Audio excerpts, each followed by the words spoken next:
tonga soa tanatin'ny fandarana mikolo hevitra tompoko lasy tompoko vavy manasanao ampanajana anaraka ity fandarana karakarainy ny sampana fahampahalalam-baovao ny Kolo TV sy ny Kolo FM ity taka ny mahazatra antsika ato anatin'ny fandarana dia aloha hevitra roa no entina hodiniana sy hanehoana hevitra iadina hevitra ny androany ity eo aloha amin'izao kiondalana lalovan'ny Madagasikara izao efatrandro mielono fampelezakevitra isika ankehitriny ny hoe anao ahoana tahaka ny ahoana ny toetsaina tokony hoentin'ny olom-pirenena miatrika an'izany fampelezakevitra any inona no tokony hojereny izy ireo mandritra ny fampelezakevitra fa eo ihany koa ny atao hoe zava-misy amin'izao fotoana izao ny fampidirany iray aman-dren'ny mpianatra ny mpianatra izay mandany vola amin'ny lavitrezaka ihany koa dia hoe hanao ahoana no aviny ireny ankizy ireny eo amin'izay resaka fianarana izay any aorianany tahaka ny mahazatra dia manambahiny isika ato anatin'ny fandarana efatra izy ireo ato anatin'ny mikolo hevitra amin'ity zoma hariva ity ato amin'ny akaviako ato ramatoa tatamo razafy ndrakoto izy dia manampahaizana manokana momba ny antsoina hoe psychologie sociale sy ny serasera na ny communication izany miaraba tompoko miaraba antsika rehetra miaraba ny anetokantranoany manaraka izany ato amin'ny akavanako ato andriambavilanitra ihany no asesitsika mpanakanto da mama fantasitsika ny atokantrano any iendrika tsizoviana amin'ny maro mazava ho azy amin'ny loha hevitra izay hoentsika rehefa avy eo fa iresaka bebebe ary manan-kevitra amin'izany izy artiste no rem-pianakaviana miaraba anao tonga soa eto amin'ny mikolo hevitra magnano salamatsika jiaby mbala tsara daholo ny mikolo hevitra sehatra ihany koa akoatran'izay anomezana sehatra anomezana vahana ny karazan'olona rehetra eto amin'ny ankavanako eto akaiko eto ny tanora iray mpianatra taona faefatra eny amin'ny anjery manontolo ao amin'ny sampam-pianarana malagasy itefy andretsitoaina tonga soa atao anatin'ny mikolo hevitra ia dia faly miaraba antsika mpiatseratra no miaraba ihany koa amin'ny manaraka ny fandarana mikolo hevitra farany izay isan'ny olobe ihany koa raha izay no azo amin'nytiny anazy andremato fienena Richard vahintsika amin'izao fotoana izao izy dia ministry ny toe-karena sy ny indostria teo aloha efa ministry ny asa-panjakana teo aloha ihany koa ary mpandrara miaraba anao tompoko tonga soa eto dia miaraba antsika rehetra mijery an'izao kolo hevitra zao any tokantrano rehetrany ia araka izany dia ny fandarantsika tahaka ny mahazatra misy ny loha hevitra entina araka nefa nentina taminao teo mazava ho azy izany fa kiondalana tokoa izao hoe iainany Madagasikara izao satria afaka efatrandro katroka dia hiditra amin'ny fampelezakevitra isika manao ahoana ary ny toe-tsaina tokony ho ananany olom-pirenena hiatrika izany inona ny tokony ho andrasan'ny olom-pirenena sy hojereny ny olom-pirenena amin'ny roaporotsaka hofidiana raha tsika avy hatrany ny hevitra izy ireo nyendrika kadao hoe mo mitondra ina fa toko fandarana asa zany zay programa tsara ho taterahany tokony arahana ka ny fandarana asa mazava ho azy fa fandarana asa ny aloha fa ny endrika moa hoe inona moa no dia tena hojery am'izay raha tsy hoe mety mijery an'izay ny tanora aloha e ny fandarana asa ny tena tokony no jerevana zany satria miankina amin'ny mihitsy zany ny fandehanan'ny firenena tokony fandarana asa ny any aloha ny jerena ny fandarana asa ny fandarana asa ny tokony ataony mba hampandrosoana le firenena hoentiny fandarana asa ngamba fandarana asany fandarana asa ny endriny ve iny efa endriny fa le fandarana asa zany no tokony jerena izay ny hevitry ny olom-pirenena nangononay teny rehetra teny ny verimberina ny hoe ny fandarana asa ny tokony hojerena ny zava-misy kosa nefa amin'izao fotoana izao ary tsy azo elany zany satria zavatra efa ohatra ny karazana tarazo sy mahazatra rehefa tonga ny fampelezakevitra na ny propagande dia tonga mijery artiste ny olona da mama artiste tonga eto inona ny hevitra manoloana an'izay ia en tant que hoe artiste moa zany dia antsoina izahay amin'ny asanay satria asa zany ny anay dia tsy voatery hoe na amin'iza na hoe iandany amin'iza moa izahay amin'izay fa dia tena hoe miasa tokoa dia amiko manokana zany dia ny hoe toe-tsaina aloha e amin'ny maha-olo-pirenena no itenenako an'izay fa tsy hoe amin'ny maha artiste indray dia hoe toe-tsain'le olona ho fidiana fa tsy le olona hifidy zany hoe ny mpifidy zany no tokony hijery hoe ohatrohatra ny ahoana ny toe-tsainy le olona ne raha vao miresaka fotsiny tonga dia fatapatatra ao avy hatrany hoe ohatrohatra ny ahoana ny toe-tsainy dia zay vao mijery n'le hoe inona ny programan'asany rehetrarehetra hoe mety amin'izay zavatra mba handrasanao ve mba hoe ho an'ny firenenao ho an'ny fianakavianao zay ny fahitako anazy. Ampy ve zay raha ohatra zany hoe mandeha ny fampelezakevitra ny toetsain'ny olona fotsiny ho jerena sao dia amin'ireny kosa ny tokony jerena hoe le olona mirotsaka ho fidiana mba malala tanana tsara mba mizarazara zavatra maro samihafa anatin'ny fampelezakevitra. Toetsaina tokony alantsika safady tompoko amin'izao fotoana izao ny voavidina zavatra kely zavatra fahitantsika tamin'ny fotoana teo aloha nandritra ny fotoana ela ary misy fiantraikany amin'ny fiainantsika amin'izao fotoana izao ny fividianana ny safidintsika ho an'ny mpanaraka rehetra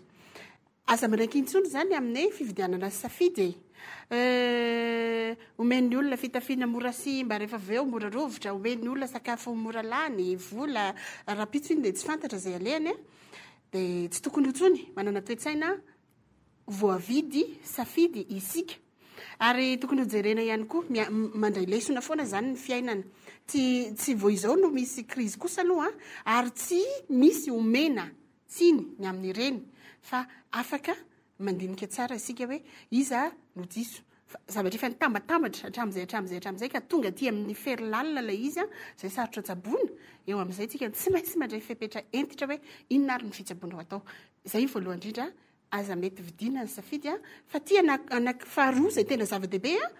sahi mandray andraikitra zany ndao ifidy sahi mandray andraikitra tsika tanora na tiana na tsy tena ihany keo anatin'izao fifidianana zao dia iankina amintsika io valim-pifidianana io zany ianao zao mpianatra any akatso fa fantatra tsara tamin'ny tena nianatra teny any kio fa isan'ny azakazantsika rehefa raikitra ny fampelezakevitra ohatrany ahoana ny tokony andrasana tokony fijeriny olom-pirenena raha ny hevitrao rehefa manomboka amin'ny propaganda inona ny tokony hojerendry zareo ia raha ny tokony hojerena aloha miankina amin'ny toetsaina mihitsy aloha voalohany na io toetsain'le olona ilatsaka na le toetsaina le olona ifidy arak'le teniny madamtatamy teo aoka tsy hovidiana safidy matoa misy mpifidy dia mahaleo tena ny olona tsirairay andatsabato ho an'izay safidiny fa aza tambasana amin'ny volana amin'ny fitaovana le izy ny tiako hotenenina amin'izany dia hoe ho avy ny fampelezakevitra afaka andro vitsivitsy aoka ry le tena hevitra koa no ampita ao anatin'le izy fa tsy hoentina amin'ny resaka ohatra hoe arabola sy ny ara-pitaovana raha ohatra moa misy ny hevitra ampiana amin'ny resaka arabola sy ara-pitaovana le izy tsy maninona fa aleo ny tena hevitra no hoahely amin'ny fotoanan'ny fampelezakevitra eo indrindra mantsy ho avy zany ny fampelezakevitra ary ny olona moa zany dia hoe iza ny mahatafita anay iza re no anavitra an'ity fireneny ity iza no anatsara ny any ambilaninay zay le adevitra ho anareo olona ho anareo manao politika mahafantatra tsara le tontolo politika azo mbola hovaina ve zay fomba fijery zay sa le ahoana zany fomba ilana am'le fanomezamezana kely fanambatambazana kely tseroa iny satria hatram'izay efa tarazo mipetraka hatram'izao izy io raha io resaka io no resahana dia betsaka ny azo tenenina na ny toerana fotsiny ary eto Madagasikara satria goavambe Madagasikara ngezabe dia samihafa io misy any faritany faritra toka fotsiny nomena dia milamina ny tanàna lany ianao rapitso misy vola be ny ary amin'ny sasany misy akanjo ary satria zay no hita ny sasany ka mety mitady vary fa ny tena vahaolana dia tsika zay mpifidy tsika vahoaka ihany io hoe iza ny mety amiko rapitso iza ny mety hitondra fanovana amin'izao fiainako zao androany zao dia zay no hita zay no tokony fidiko dia anjarako no misafidy rehefa aveo hoe ty no mety amiko ty no ananako vinanto ozy mitenenantsika gasy fa tsy ry anankiray ry dia milamina io milamina ka ahoana ny fomba ampitanana zany amin'izao efatrandro melohan'ny fifidianana zao ny fahitako azy manokana ny vahoaka dia tsy adala akory fa mahita izy hoe ry ary endry izy mahafantatra ny zavatra tadiavina izy matoa nisy an'ireny krizy maro eny rehefa tsy tantiny le izy antsara ny vahoaka ihany amin'ity no tokony milaza hoe tiany tianay tiany tiako dia io ny tokony olany vahaolana ve zay mety mahomby ve zay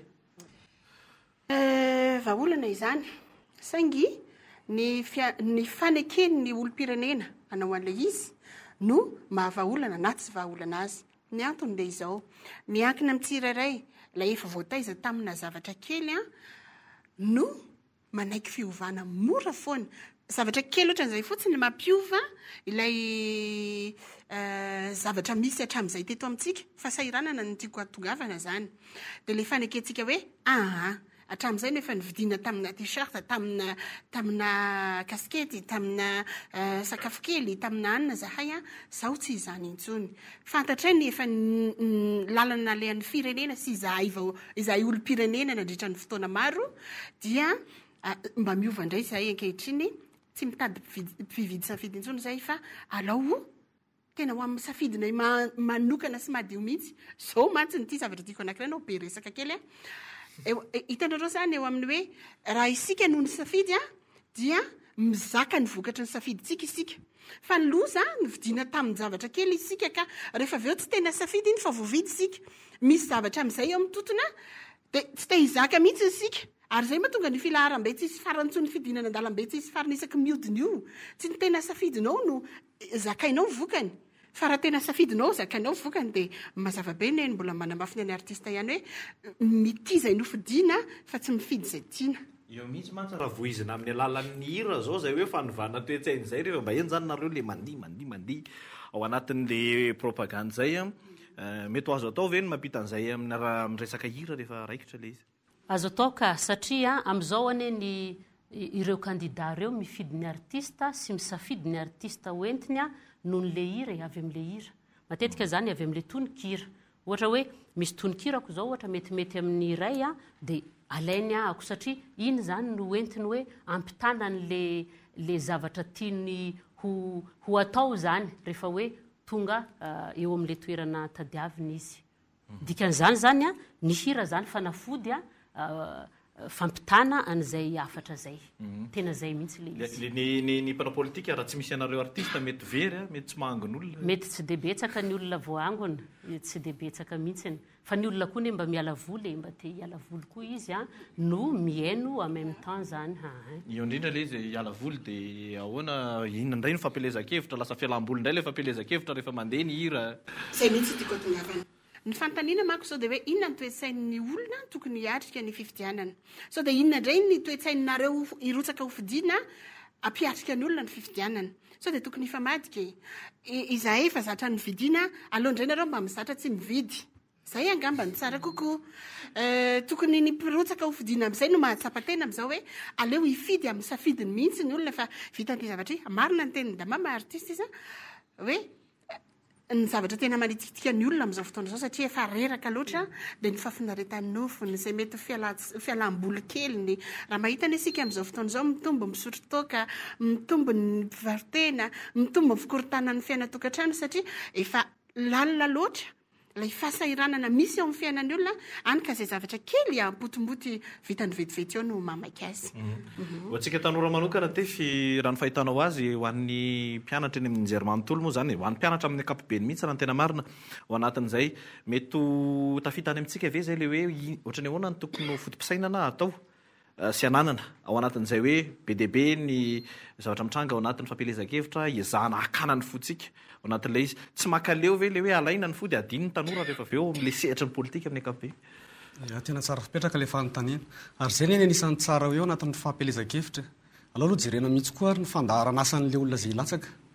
Mba ho fantatra, mba hoe tsy hoetiny hoe tsy le fitiavana an'le olona zany no atao, fa le fitiavana an'le fandaharana asany sy ny fomba fanatanterana anazy mba ho tonga anazy ho lavoraro le fandaharana asany rehefa tonga ny fotoana ka izy no lany eo. Izay mihitsy mantsy le izy. Ny olona rehefa lany rehefa manao propagande dia ohatrany hoe tsara avokoa zany mpanao. Io ange vitanay zao, vita nataonay zao. Fa ohatrany ahoana Andriamatoa Fianena Richard mety ahafantaran'ny olona hoe iza no tena mety ahavitany ny zavatra nampanantenainy iny?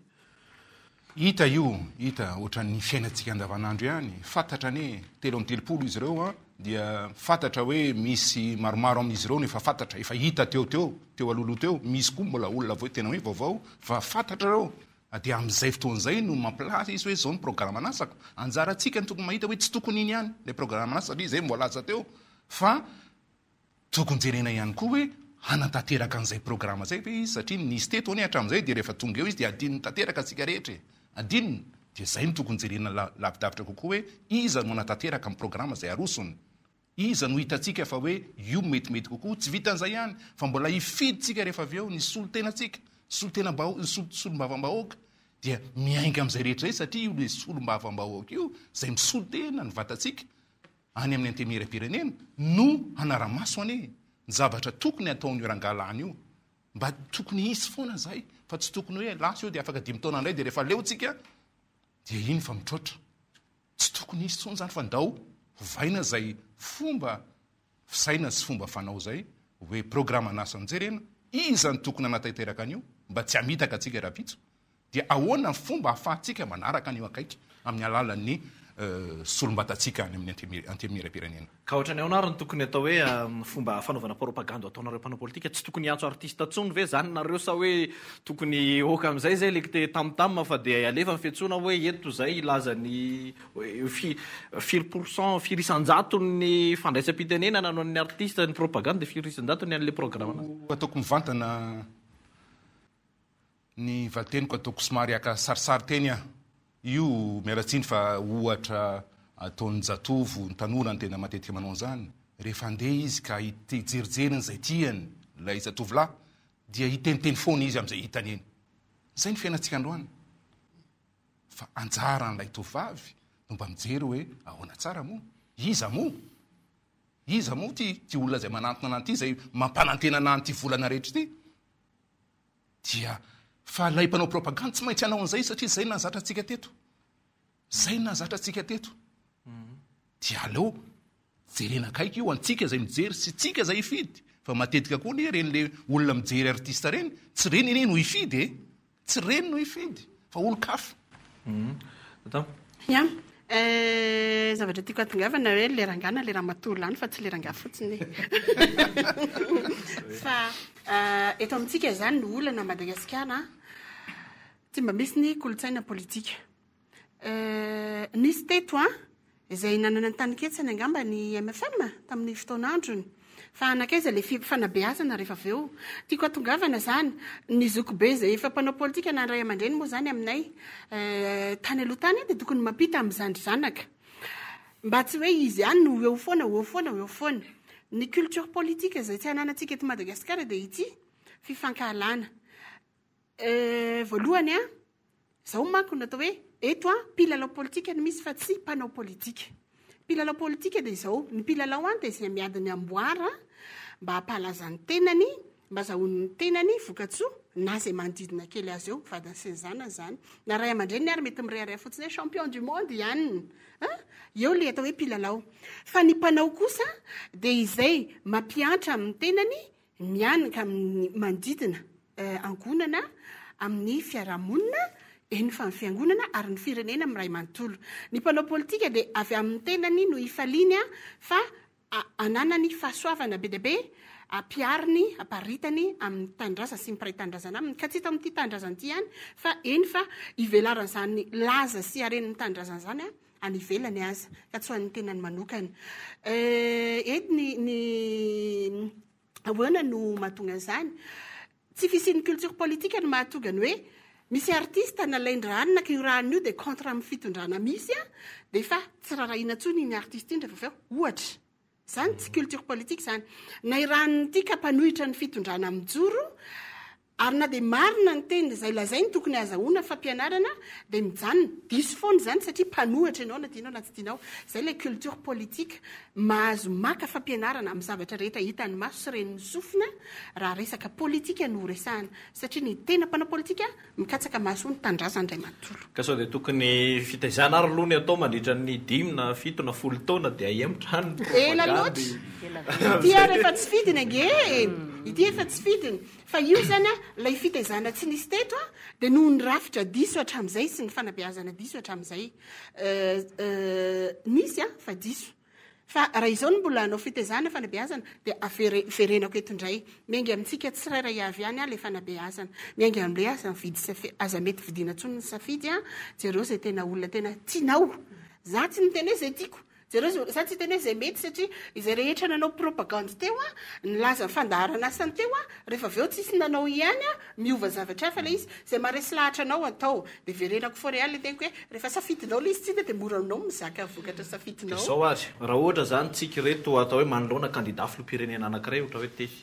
inona no teneninao aminy inona fandaharam-potoana tianao avaingany sy asongadiny mba ahafahany mandresy lahatra anao hoe ty olona ty no fidiko inona zany zao ny fahitany tanora azy am'izao fotoana zao ny ankapobeny raha ny fahitan'ny tanora azy aloha raha ny fijeriko azy le arak'le efa teniko teo aloha ihany hoe ny fandaharan'asa angamba aloha ny anisan'ny zava-dehibe nefa ny olona rehetra nefa afaka manao fandaharan'asa fa misy ny sasany tsy mampiatra an'lizy avy eo misy amin'ireo olon'ireny efa fantatra ny fomba fiasany efa azo andrefesana sady hoe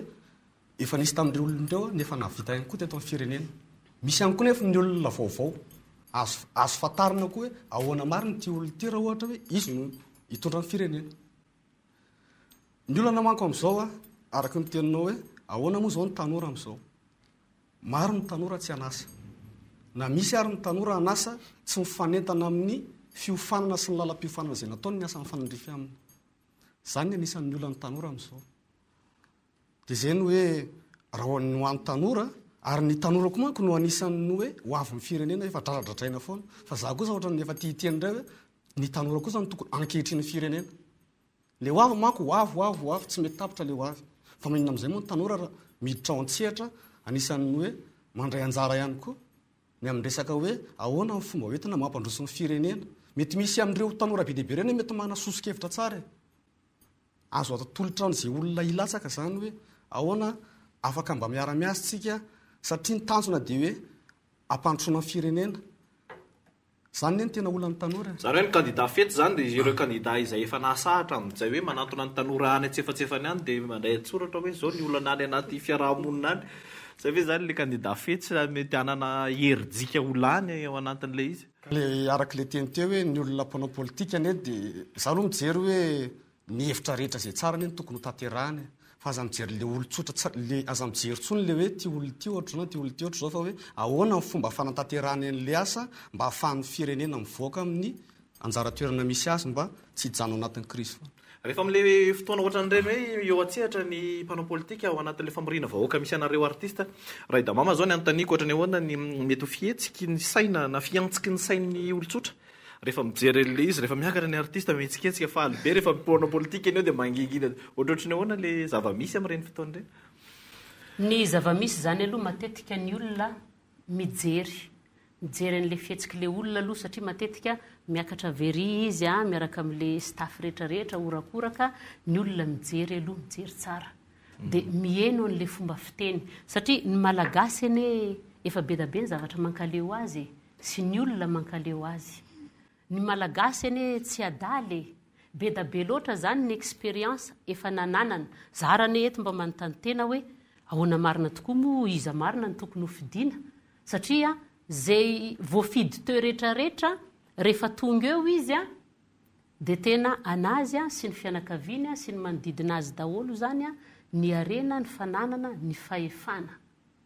zany hoe ny sasany eny amin'ny embouteillage eny fa ny mpanao politika tonga dia lasa foana bon mety marina be zany mety tsara be zany fa reny ene misy mpanao politika ene miteneny reny hoe zahay rehefa lany eo dia tena hoe mandeha ohatra n'olotsotra mandeha ohatra nareo mba azahoana ny fon'le olona dia zay le teneniko hoe za mba manontany tena hoe olona ohatra ny ahoana marina moa zany ny tena hoe ho atokisan'le vahoaka satria ny vahoaka zany aloha dia tena efa leo dia tena efa tsy hitantsony surtout hoe 3 zany sarotsarotra ny fidy an'izany amin'izao dia hoe tena manana espoir ave le vahoaka amin'izao za tsy matoky an'izay hoe mbola manana espoir dikan'izany zany mila mafy be zay tena hoe rehefa tonga ny fampelezan-kevitra le hevitra mihitsy ny zany reseo lahatra ny olona mba hoe ahoana ny fomba tena anaovanao an'le izy fa tena efa leo le vahoaka tena efa leo amiko manokana zany aloha raha ohatra ka hifidy ahako amin'ny maha olombelona anahy sy olom-pirenena anahy resaka kolotsaina any aloha ny enoko hoe mba misy programme anasany ve any amin'ny resaka kolotsaina en tant que hoe artiste koa za satria ny zavatra hitako amin'izao tontolo zao ty dia ny firenena mampisongadina ny kolotsainy dia tena matanjaka tokoa zay zany ny anahy manokana natina tiana matoa ny olona mandraray an'ireny volavola kely reny matoa ny olona hoe misy fampisehoana maimaim-poana dia miazakazaka be resaka toe-karena hatramin'izay io efa rava simby io dia eo le fahavoazana ohatra ny ahoana ny tokony hiatrehana an'izay rehefa tena ao anatin'ny propaganda inona ny tokony hojeren'ny olona amin'ilay kandida ny zavatra misy androany dia hoe mitotongana daholy mahantra ny olona potika ny firenena zay ny zavatra eny atsika dia ny kandida zay tokony tonga ao ary tsy homory io fa hiasa mafy io hoe anarina n'zany rehetra zany hitatsika fotsiny fifamoivoizana eto Antananarivo ahoana fipetrany iza no anarina an'io zany rehetra zany dia tokony jereniny ilay vahoaka hoe ay ty ilaminy ty ny anaty tsotra ihany dia hoe koronto an'io androany a iza ny olona anome asa satria zay no tsy misy eto amintsika eto mba hananako karama fa rehefa manana karama mba afaka mampianatra ny zanako afaka mitsabo tena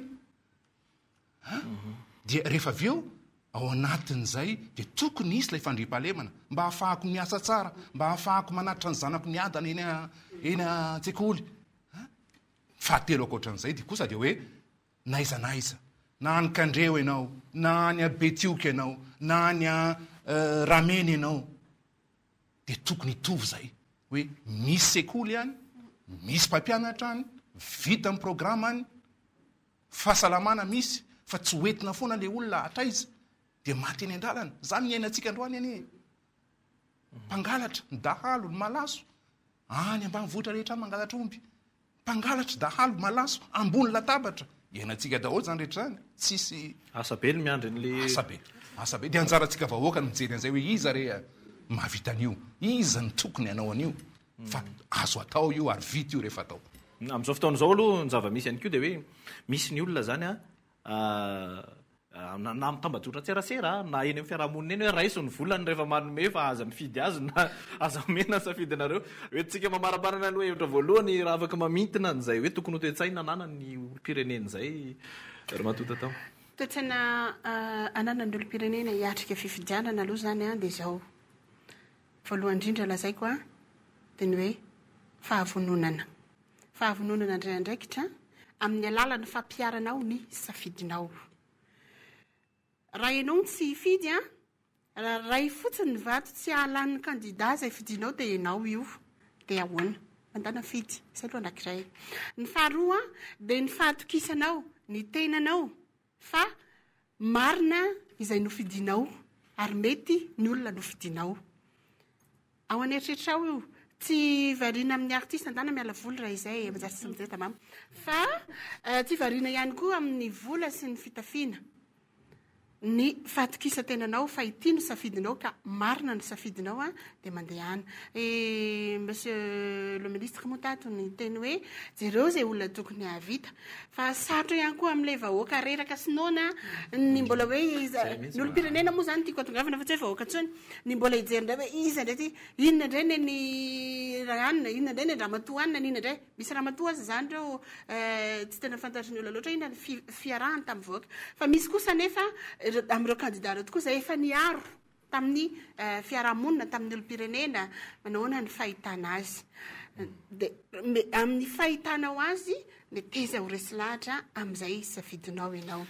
ny manarak'izay farany indrindra miankina amin'le hoe fahatokisa-tena ihany asa matikena maso tsy matikena maso tsy ilana ena maso mihitsy a ny raharam-pirenena zao zay tena hoe mbola ho sarotra be ny fanarenana azy eny ary tompoko lasy tompoko vavy miazakazaka be ny fotoana mbola be lehibe ny zavatra azo resahana na izany na zany everina fa nahafahantsika nitondra hevitra nampahakevitra na ihany koa mety hososokevitra sy papa ho isika tanora ho an'ireo mpilatsaka hofidiana filoham-pirenena hiatrika fampelezakevitra izay rehetra voaresaka teto amin'ny mikolo-hevitra tamin'ity androany ity momba izay loha-hevitra izay dia ny hoe ohatra ny ahoana ny toe-tsaina tokony ananantsika olo-pirenena ho anatin'io fampelezakevitra io izay fangarony ny tranga sy ny zavatra maro samihafa izay mety atao ahazahoana n'izay safiditsika izay ivadika amin'ny loha-hevitra manaraka isika rehefa avy eo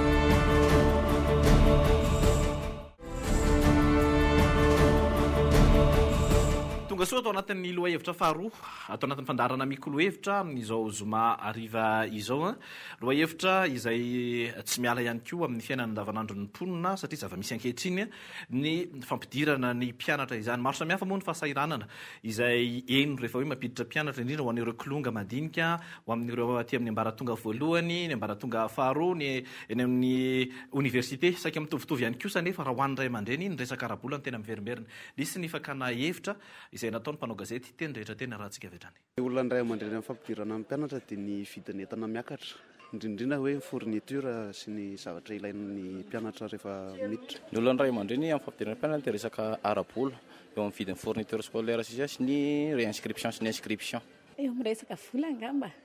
Tena ny olona ray aman-dreny amin'ilay fampidirana mpianatra dia vidin'ilay entana rehetra miakatra be daholo dia tsy araka ilay izy dia sepitra anaty crise koa. Resaka ny vola no voalohany dia ny resaka hoe aiza ny fianarana mety amin'ilay zanany zay dia eny fitaovam-pianarana moa zany manarak'izay ihany. Raha ny olana amin'izao fotoana izao aloha dia eo amin'ny vola tsy fampin'ny vola eo ampelantanan'ny fividianana fitaovana zany. Angamba ataoko hoe ny ara-bola angamba satria miakatra daholo ny vidim-piainana na ny cahier fourniture rehetrarehetra. Iny efa amin'ny akapobeany aloha zany ny resa-bola ny tena problème. Ny ara-bola ny olona ray aman-dreny aloha dia eo amin'ny lafin'ny vola satria sarotra be ilay fiainana amin'izao crise izao zany dia sady ilay entana mihampisontrotra dia tsy araka ny ray aman-dreny mihitsy ny fitaovana na ny écolage na n'iny. Zay ny hevitry ny ray aman-dreny saika hatranga resaka mampalahelo moa zany no mahatonga saina ihany koa satria zava-misy eny amin'ny fiarahamoniny misondrotra ny zavatra rehetra amin'ny ankapobeny zavatra iainana amin'izao fotoana izao iny fa manampy an'izy ireny ihany koa eny amin'ny fiarahamonina eny ny hoe hanao ahoana ny rahatra zay rehefa mandeha ny fianarany ny ankizy raha den'izao dia efa ohatran'izany zava-misy raha tsy mivoatra ny ara-tsosialy zany hoe ny vola miditra amin'ny tsirairay eto amin'ity firenena ity hanao ahoana ny fampianarana ny mpianatra rehefa mandeha zany ny fotoana ao anatin'izay amin'izao fotoana izao ny isan'ny atao hoe mampiasa saina mafy mihitsy zany hoe fampidirana mpianatra zany atao amintsika atao amin'ny Ramatotatamo Razafindrakoto ohatrany ahoana ny hevitra ao zany manoloana n'izay fahasahiranan'izay ny vahaolana hoentintsika hoentina fanamana tsara mijery mampahomby an'izay fampidirana mpianatra zay amin'izao fotoana izao manoloana an'izany. Tsy sahiteniteny foana tsy sahiteniteny foana ny antony tsy tena presaka matériel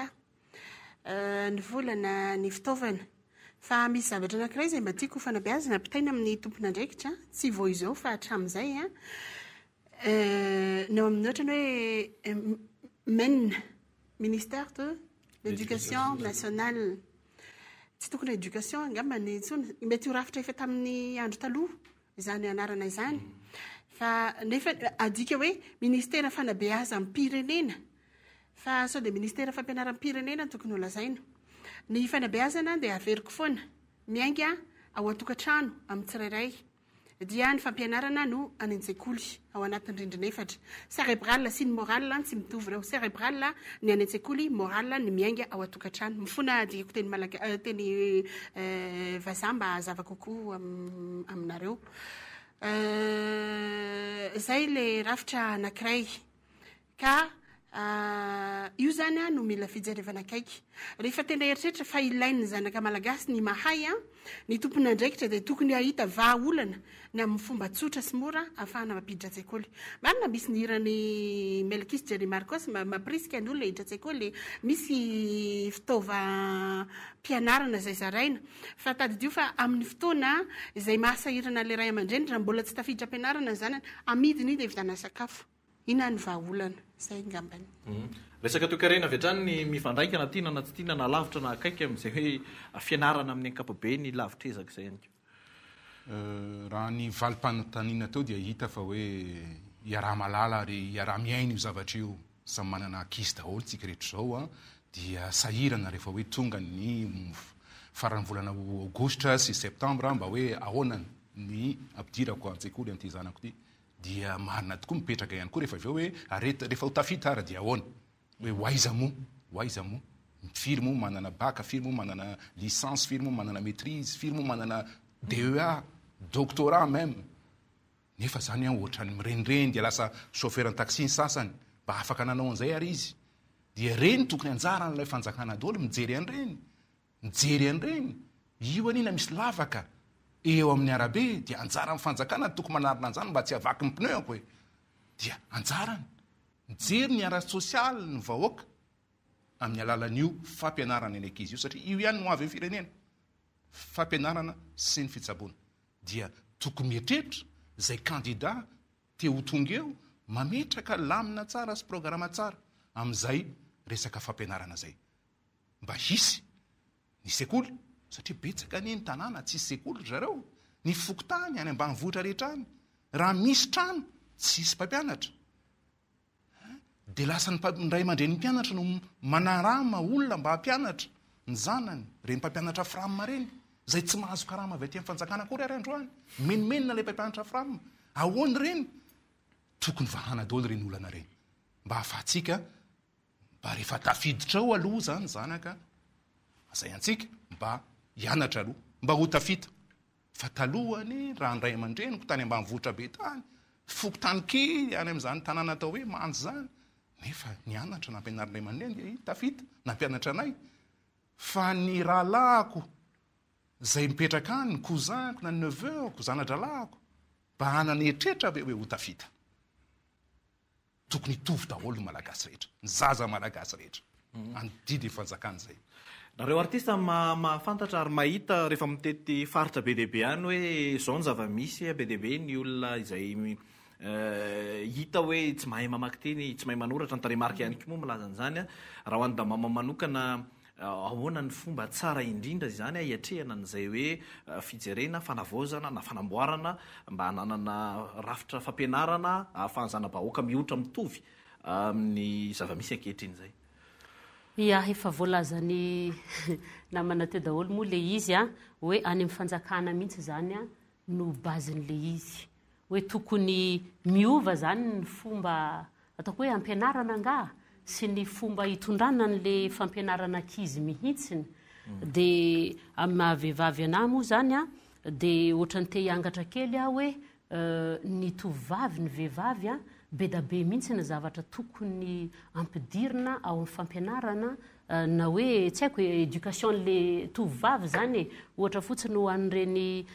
tovavy izay miteraterapona reny hialakotsiny amin'izay fitenenana zay a fa misy zay zavatra zay satria raha vao manao an'izay ianao alohan'ny fotoana ao anatin'ny fampianarana ane zany ao anatin'ny éducation tsy fantatro moa zany sady azo atao atrano angamban'izany a no any ampianarana zany zavatra zany hoe tsy tokony a hiterateraka foana aloha ianao alohan'ny fotoana satria animba no avinao zay zavatra zay za zany mahita hoe zany zavatra zany ary any ambany volo rehetrarehetra andehananay any a feno zany ny tovavy a 12 taona 14 taona tsy mianatra tsony a fa ampandehan'ny ray aman-dreny a mandeha manambady a zoan'ny ray aman-dreny zay fa le ankizy koa zany a mba hita hoe manana zoany ihany koa izy hoe mba rehefa feno taona ohatra zay vao mba hoe alefa manambady zay zavatra zay zany tokony ampidirina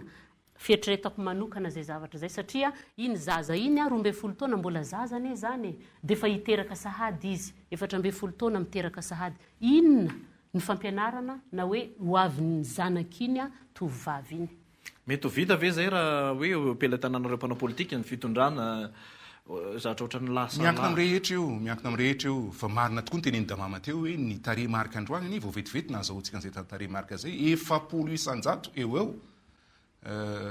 ny tanora 13 taona ka hatramin'ny 15 taona tsy mianatra eto Madagasikara hitantsika amin'izany mivesatra zany eo amin'ny firenena sy eo amin'ny ray aman-dreny tsisy ny hoaviny ntsony reny olona reny fa dia manao zay saim-patany eny izy ary tia ny loza misy antony hoe mahatonga an'izay lazay étude natao hoe zozodolo ny antony fa tena antony lehibe fahitako azo manoka zay tsy tao anatin'le étude anie dia hoe ny olona tsy nianatra indray anie no manao bizina ny tafita zay ny ataontsika eto simpa ndaso aloha anontany kely ny tefy ao anatin'izay hoe hovaina le fomba fianarana eto satria na tena anaty zany tsy le hoe olan'ny fourniture na ilay fitaovana voalohany ampianarana iny fa tena lalina be le olona ny fampianarana misy eto amintsika am'izao fotoana zao mianatra eny amin'ny anjera manontolo ianao raha hovaina ary le izy ohatrany ahoana ny mety fomba ahafahana mahomby eo anatin'izay fanovany zay ia ary io anisan'ny olana goavana eo anivon'ny tanora sy ny ankizy matetika ny eo amin'ny resaka fampianarana za aloha manaiky hoe ary zay ny tokony ho lara-pahamena aloha ny any amin'ny fototra mihitsy aloha no atsaraina zany hoe miainga avy any amin'ny ankizy mbola klasy voalohany any amin'ny tien miakatra mihitsy fa ny olana ane dia zao hoe tokony anjara amin'ny fanjakana no mijeren'izany ny olana misy nefa kehitriny ho avy zao ny fidirana mpianatra sahirana ny ray aman-dreny hoe ahoana ny fitaovam-pianarana mpianatra indrindra ho an'ireo ray aman-dreny zay mampiana-janaka any amin'ny sekoly tsy miankina satria inona ny antony alefany any amin'ny sekoly tsy miankina ny zanany satria any no heveriny fa tsaratsara kokoa ny fiofanana satria taty amin'ny sekolim-panjakana amin'ny akamaroany dia olona za tsy miteny hoe ratsy ny firamina fa ohatrany raha ny fomba fahitana azy manko indrindra ny any ambanivohitra fa raha tsika eto manko tsy dia mahita firy an'izay fa midina kely antsika ny ambanivohitra ahoana ny fomba fampianaran'ny mpampianatra any sao dia mba tokony any fototra aloha no mbariny betsaka ny olona manana baka avy eo fa miditra taona voalohany eny amin'ny université izy firy amin'ireo olon'ireo verina ny ray aman-dreniny atraiza ary zany nydingana vitany tao anatin'l izy inona ny zavatra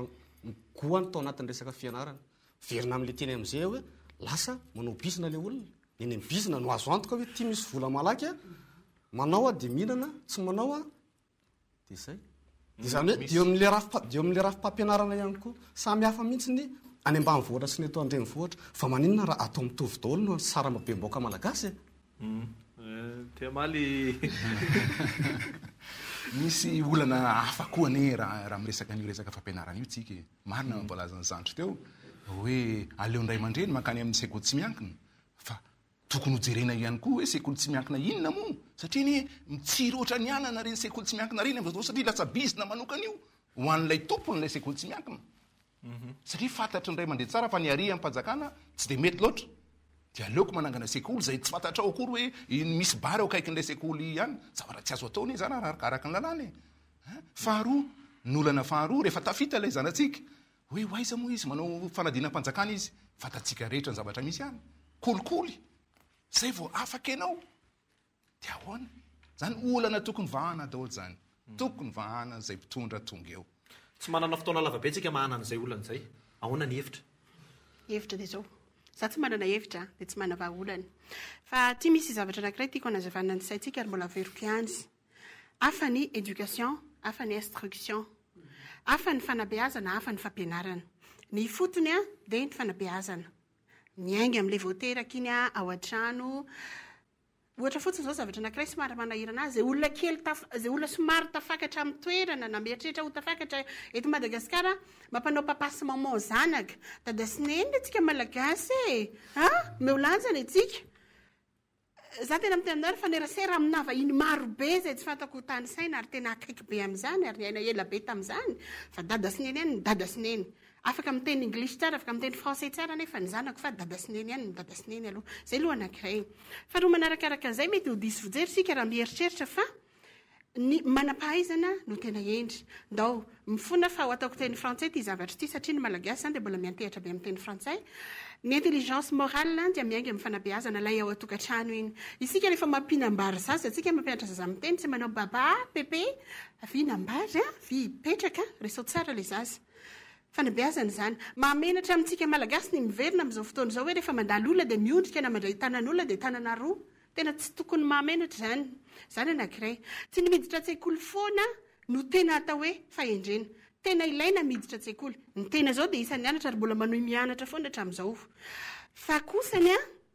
fahendrena mialohan'ny zavatra rehetrarehetra ny fanabeazana zay vao fianarana zao meko ohatra anankiray tsika amin'reto zavatra hita masontsika reto ny intelligence cérébrale na ny fahaizana dia hitatsika io miditra tsika rindrina efatra ny trano idirantsika petraka tsika zorony efatra ny trano ny seza ipetrahantsika latabatra ampiasaintsika ty zorony efatra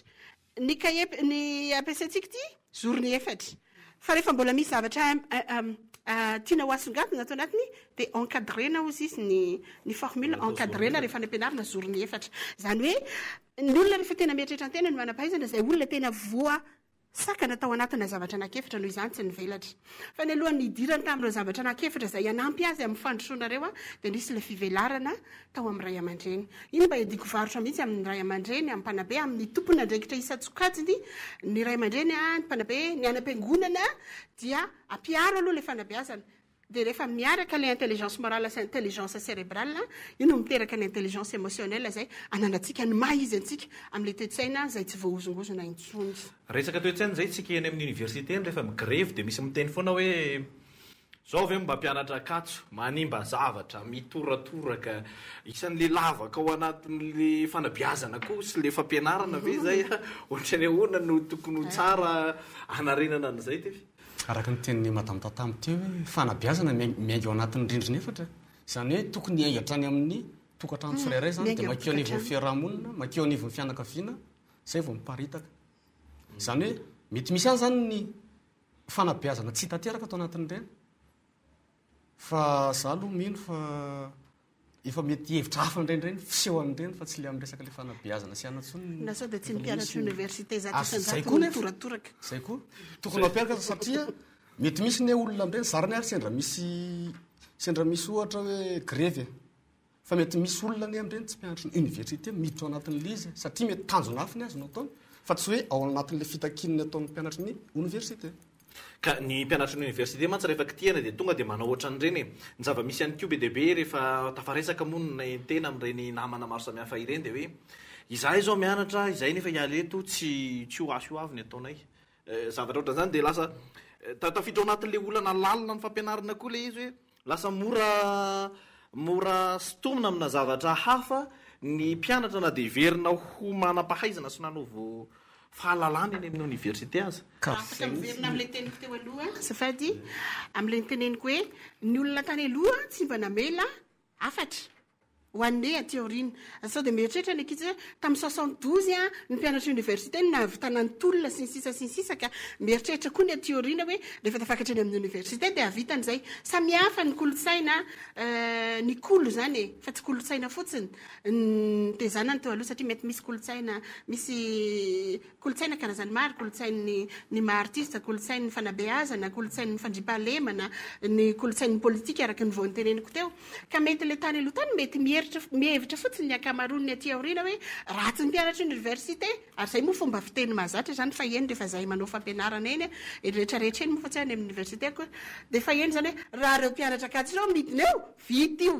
any ka lasa natao fitaovana dia ny faharoa manarakaraka an'izay le toetsaina mirearea amina fahaizana mieritreritra hoe rehefa tonga eny amin'ny université dia ny manam-pahaizana ireo zay tena tompony hery eo le tsy mety zany tena ny fahaizana no nitazomina fa ny fahalalana sy ny fahendrenana riana manona an'izay da mama sao dia tokony ampiarahana amin'le kolotsaina isa-paritra ary le fanavozana an'le fampianarana miainga avy any amin'ny kely mandeha amin'ny lycée hatreny amin'ny université ahoana ny fahitanao an'izay marina be izay tokony miainga isa-paritra koa le izy no miainga amin'ny tsirairay ohatra fotsiny zao hoe za zao chef de groupe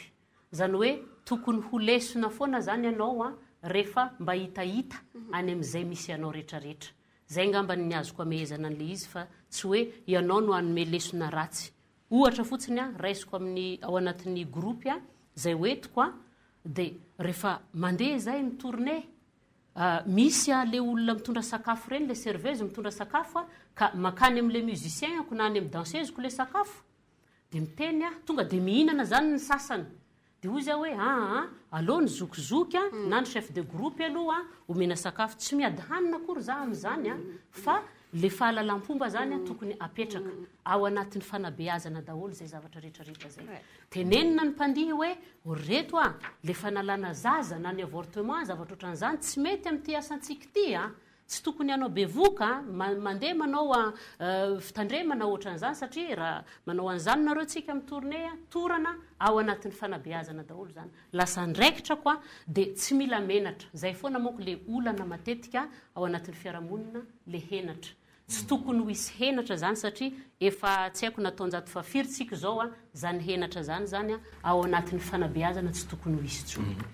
na fanabeazana na fampianarana izany ny vohitra teo fa ilana fanamboarana eto amin'ity firenena ity todika ato amin'andriamanto fianena risara manokana ohatrany ahoana no mety ho endrika ilaina ao anatin'izay hoe fanatsarana ny tontolon'ny hoavy ny taranaka fanamanimby amin'ny alalan'ny fanabeazana sy fampianarana zay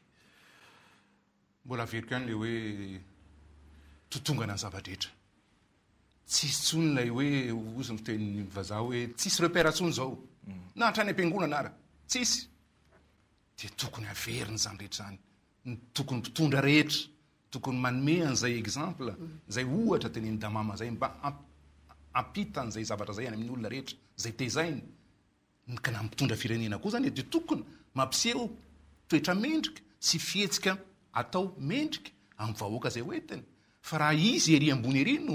manao zavatra tsy mety hitany be sy ny maro ane dia tonga dia fa maninona moa zany tsy anao le raiko ara manao dia ohatran'izay zavatra dia tokony areniny io ny tena zava-dehibe ary io ny mahamalagasy atsika hatramin'izay io ny mahamalagasy atsika ny dao averina amin'izay mamalagasy atsika zay fa reo fatra rehetra reo dia samy manany kolotsainy reo samy manany fomban'ireo zay misy tovizana ihany satria samy gasitsika eto ka dia anjarasika hoy anjaran'ireo mpitondra reo anjarantsika vahoaka koa no mitsara hoe tia ny tokony atao fa tsy tsika koa no andeha anaraka ny adalany sasany tsy mety otratra ve zay vita ve zay vita raha atao dia zay no miverina amin'ilay fantaniana voalohany hoe resaka rahabolana manahira ny ray aman-dreny rehetra amin'izao taona zao dao re adiditsika mampianatra n'ireo zanatsika ireo mifantatra fa mafy io fantatra fa mafy fa adiditsika rehefa tsy mety moa dia tsy mety mitady vahaolana anankiray tsika hoe ndahoary andeha hiasa izy raha efa feno taony fa tsy hoe mbola zasakely koa dia iny fahalefako ery tsy mety ditsika ray aman-dreny manome an'izay ohatra zay sy manabe an'ireo zanatsika reo ka olona mipetraka moa zany amin'izao fotoana izao ny hoe ohatra ny ahoana ny hoavy na ahoana na inona resakitsika eto dia hoe mipetraka ho teoria zany ampafirin'ny anatra sy ny mahay moa izy ireo ny olona teo aloha rehetra ve tsy nanana an'izany eritreritra zany maniny Madagasikara 3-5 taona nahazoana fahaleovantena mbola izao ihany isika mianakavy raha ohatra ka tena ataontsika mivaingana sofitinitsika ohatra ny ahoana zany ny zavatra tokony atao sy maika amin'izao kiondalana lehibe misy any Madagasikara mirafy ny politika ny fiainam-pirenena zao lafitrezaka fa mora ihany koa indraindray ny mpitondra tsy ny fanjakana intsony satria efa tsy handro ny fahampanjaka intsony sika zao fa fitondrana no izy ny mpitondra dia tokony manana fijery anankiray izay mifantoka any amin'ny fanabeazana sy ny fampianarana ka tena fomba fijery zay mandresy lahatra tsy fantako moa ny andikako amin'ny teny malagasy mifonina indrindra aminareo ny hoe motivena mihitsy le olona zany ny amin'ny fanabeazana aloha zay vao ny fampianarana ny zaza zao misy ange mahavita eto fa ny olana koa anankiray eto Madagasikara zay tsy maintsy hovany toetsaina tsy maintsy miova ho an'izay manatoerana dia matahotra ho verotoerana ka na tsy maina tsy mahavita raha misy olona na an'olo tena maimaipoana na tokony ho antsoina hiara-iasa dia ahilika le olona ao amin'ny lafina fampianarana sy fanabeazana zany ty zavatra anankiray ty mba tena iangaviana mihitsy hoe